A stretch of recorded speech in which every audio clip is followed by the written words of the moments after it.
नमस्कार। तारीख है 26 जून, दिन है बुधवार और मैं हूं माधव। आप सभी का स्वागत है। आज मैं आप लोगों के साथ लोकसभा अध्यक्ष का चुनाव और शक्ति पर बात करूंगा, क्योंकि बहुत ही महत्वपूर्ण मुद्दा है। और इसलिए महत्वपूर्ण हो जाता है क्योंकि बीते कुछ दिनों से, जब से इस बार का चुनाव संपन्न हुआ है, तब से जितने भी बुद्धिजीवी लोग हैं वो सभी इसी विषय पर चर्चा कर रहे हैं कि अगला लोकसभा का अध्यक्ष कौन होगा। तो फाइनली बीजेपी के तरफ से जो नाम आया था, ओम बिरला का आया था। ओम बिरला 17वीं लोकसभा में अध्यक्ष भी थे और उनके सामने जो कैंडिडेट उभर करके आया था वो कांग्रेस के तरफ से के सुरेश करके हैं और ये एमपी हैं, तो इनका नाम आया। और तो ये दोनों का था, लेकिन फाइनली इस पर पूर्ण विराम लग गया, क्योंकि आज जो है ओम बिरला पुनः लोकसभा के अध्यक्ष बन गए।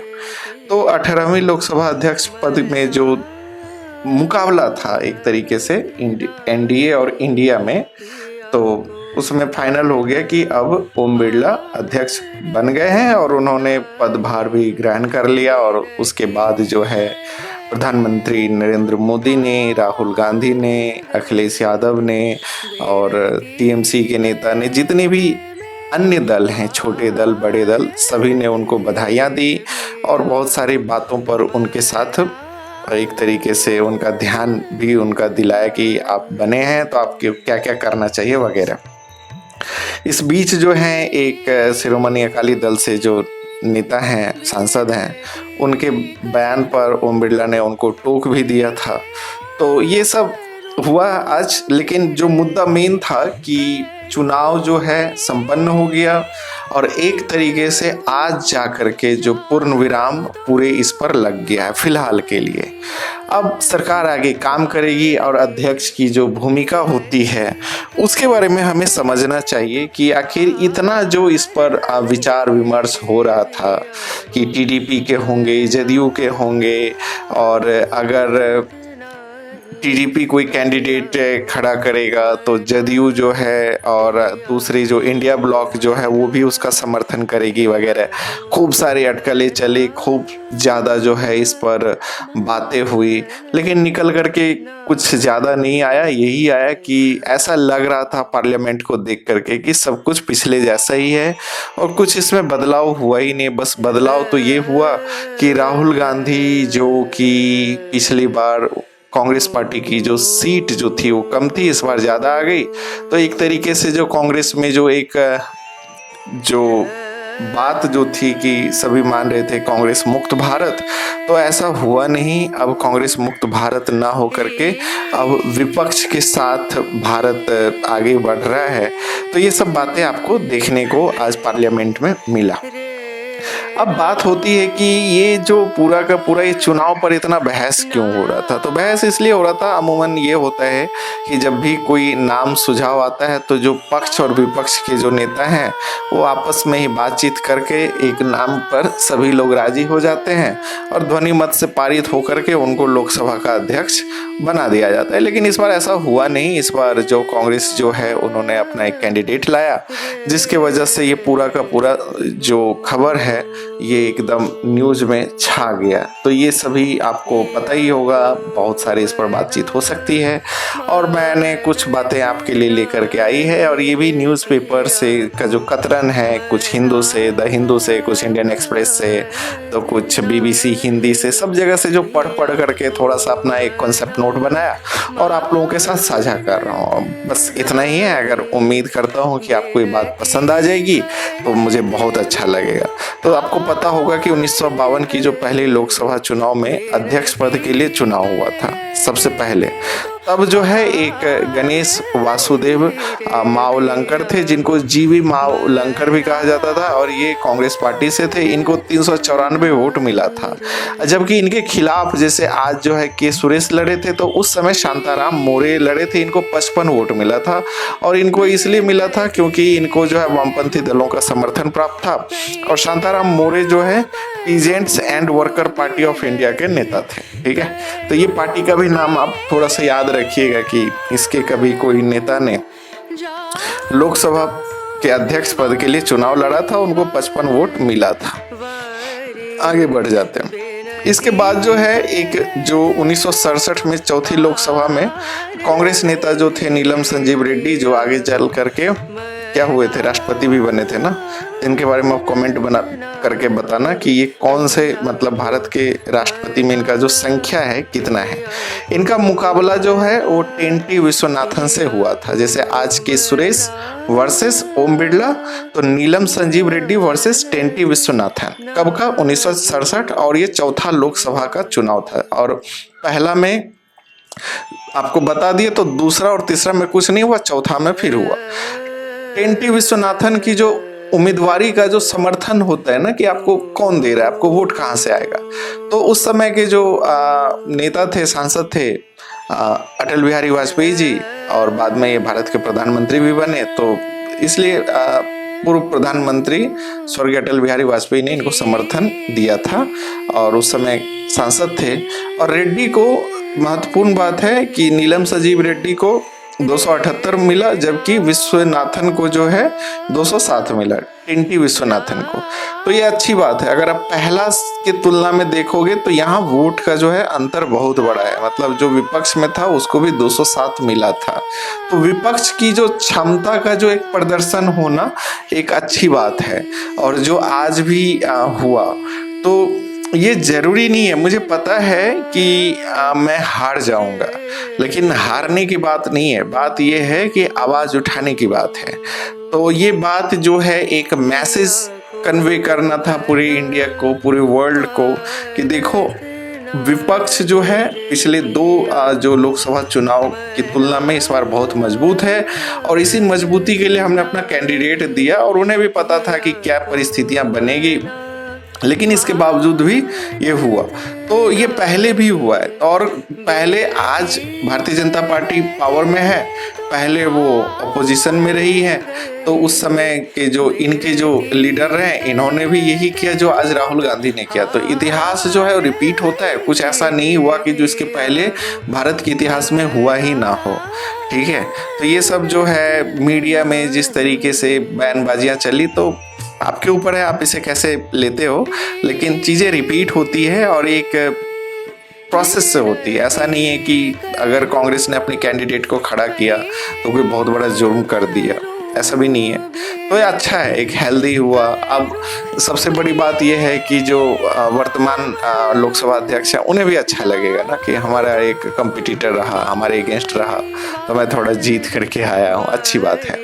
ठीक है, आगे बढ़ते हैं। इसके बाद जो है पांचवी लोकसभा में 1975 में अगर आप देखोगे, तत्कालीन प्रधानमंत्री जो इंदिरा गांधी द्वारा जो है आपातकाल लगाए जाने के बाद पांचवें सत्र की अवधि 1 वर्ष के लिए बढ़ा दी गई थी, और उस समय जो है तत्कालीन अध्यक्ष जीएस ढिल्लों ने 1 दिसंबर 1975 को इस्तीफा दे दिया था।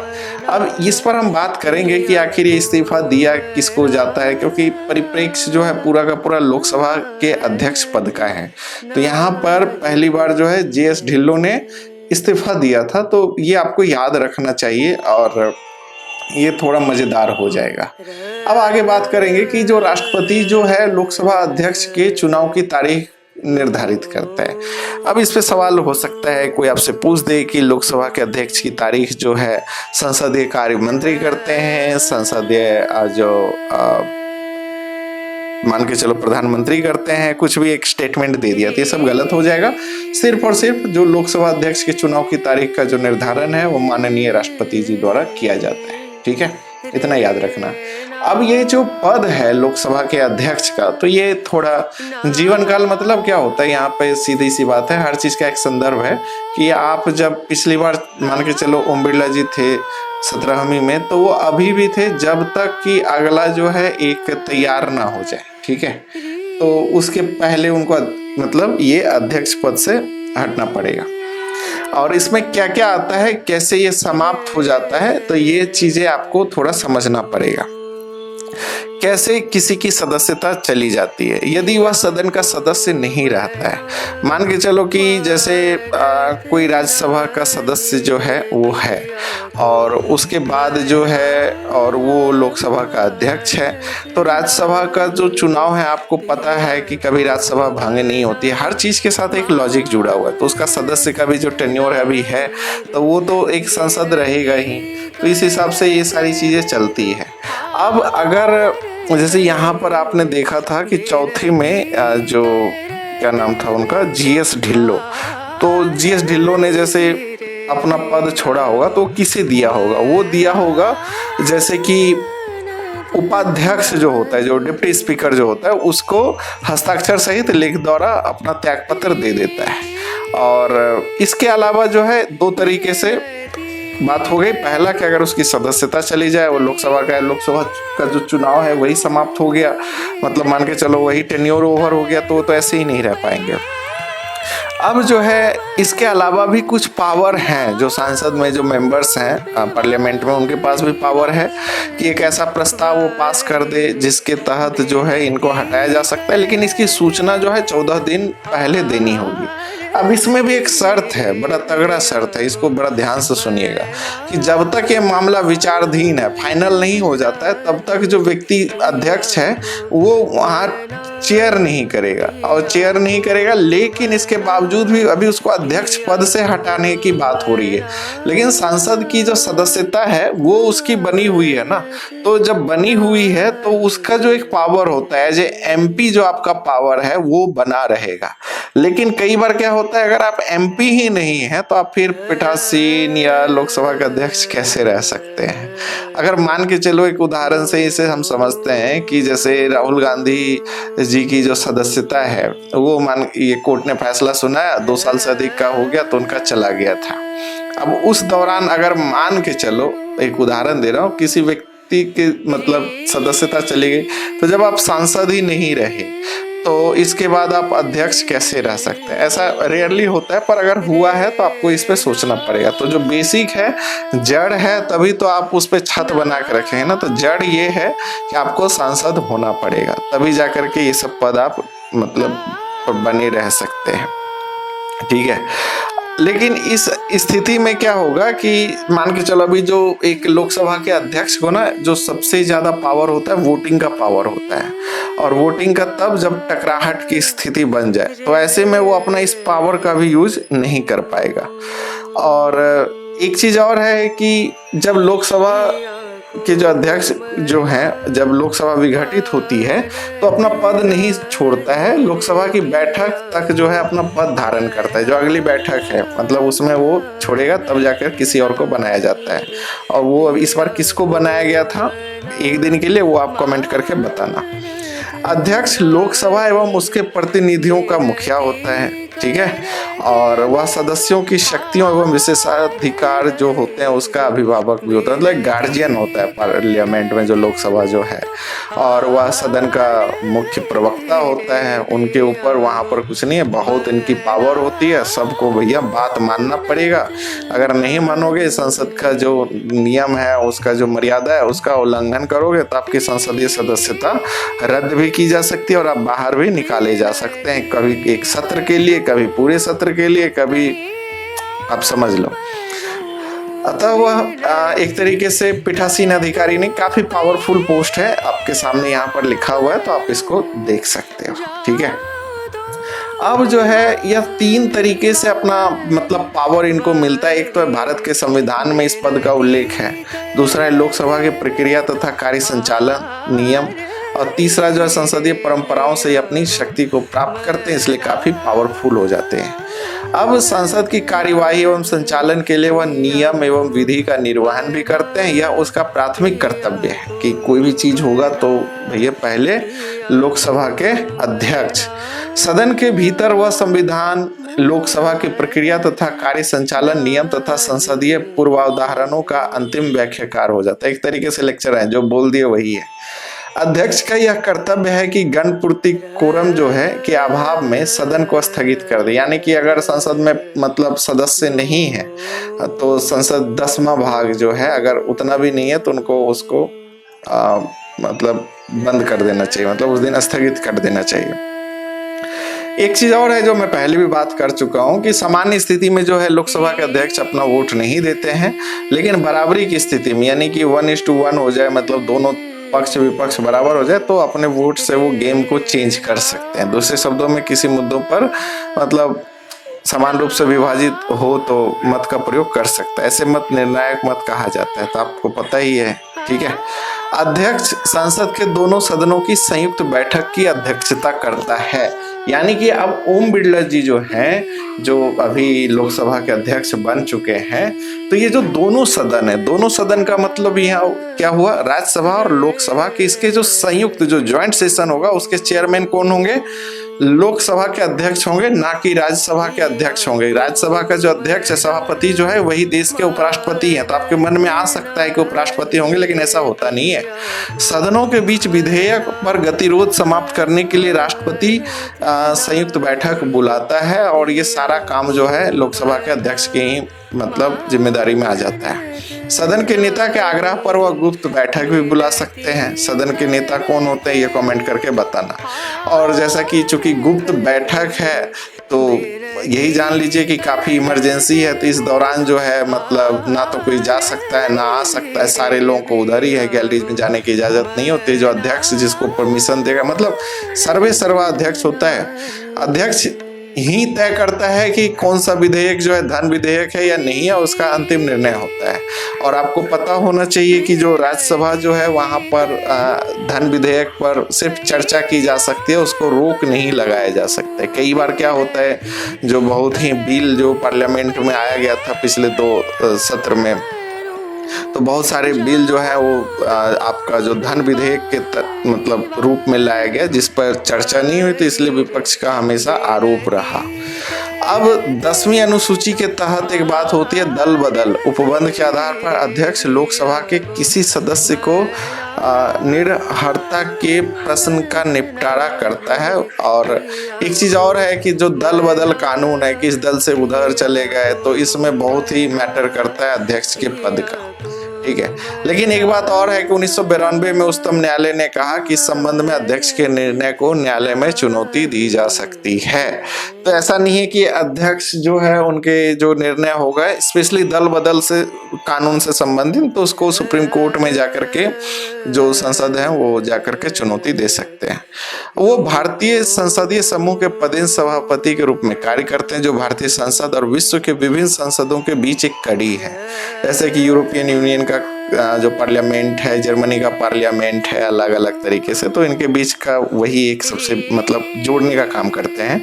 वे देश में विधायी निकायों के पीठासीन अधिकारियों के सम्मेलन एवं पदेन सभापति के रूप में भी कार्य करते हैं। तो कई सारी उनके ऊपर जिम्मेदारियां भी होती है। अब देखो ये इस पर इतना न्यूज आया है तो मैंने उसी का कुछ क्लिप आपको लगा दिया कि पहली बार नहीं हो रहा है लोकसभा की स्पीकर का चुनाव। जानिए कब कब अध्यक्ष की कुर्सी के लिए हुई वोटिंग। ठीक है, तो ये पहली बार वाला है। ठीक है, अब देखो कैसे चुना जाता है लोकसभा अध्यक्ष। अगर चुनाव हुआ तो एनडीए या इंडिया किसके कैंडिडेट की होगी जीत, तो ये देख लो। अब ये सब तो आज खूब चला है। From the first Lok Sabha to 18th a snapshot of speakers election, ये द हिंदू का न्यूज है, आप पढ़ सकते हो जाके। ओम बिरला को कितनी चुनौती दे पाएंगे के सुरेश। 11 बजे संसद में वोटिंग से होगा नए स्पीकर का फैसला। एकदम पूरा सस्पेंस जैसा पूरा माहौल चल रहा था। लोकसभा स्पीकर इलेक्शन अब तक 3 बार हुआ लोकसभा चुनाव। क्या है प्रक्रिया, जानिए इतिहास। ये हिंदुस्तान का था। Watch how is speaker of Lok Sabha elected, ये भी द हिंदू का आप देख सकते हो। अब यहाँ पर जो है ये सब वो है कि कब इन्होंने, जैसे टीडीपी के ये जो आप बने हैं जीएमसी बाला योगी, ये बने थे, स्पीकर बने थे। ये जो हैं ये डिप्टी स्पीकर ही थे। ये जो है मनोहर जोशी, ये शिवसेना से बने थे और ये 2002 से 4 के बीच में बने थे। ठीक है, अब जो बात है कि पहले 1952 से 91 तक जो सत्तारूढ़ पार्टी होती थी उसी के अध्यक्ष होते थे, लेकिन बाद में जब से ये आपका गठबंधन धर्म आया है तब से ये सीटें जो है गठबंधन को भी जाने लगा है, तो ये उसी का उदाहरण है।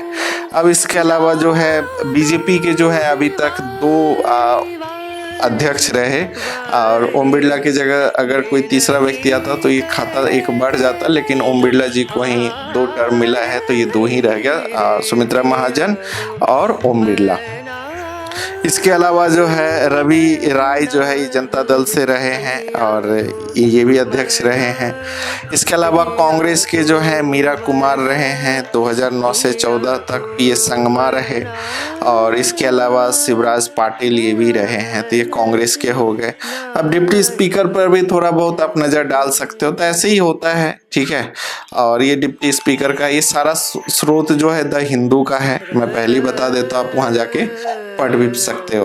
तो बहुत बहुत धन्यवाद ये पूरा का पूरा ओवरऑल बातों को समझने के लिए। मिलते हैं अगले वीडियो में, ऐसे ही महत्वपूर्ण जानकारी आप तक लाते रहूँगा। उम्मीद है कि आपको ये कंटेंट पसंद आया होगा। कंटेंट जैसा भी लगा हो कमेंट जरूर करके बता देना, हमें भी अच्छा लगेगा, और मेहनत जो भी हुआ है, जो अपना एक एक्सपीरियंस शेयर किया, उसको थोड़ा अच्छा लगेगा। Thank you so much.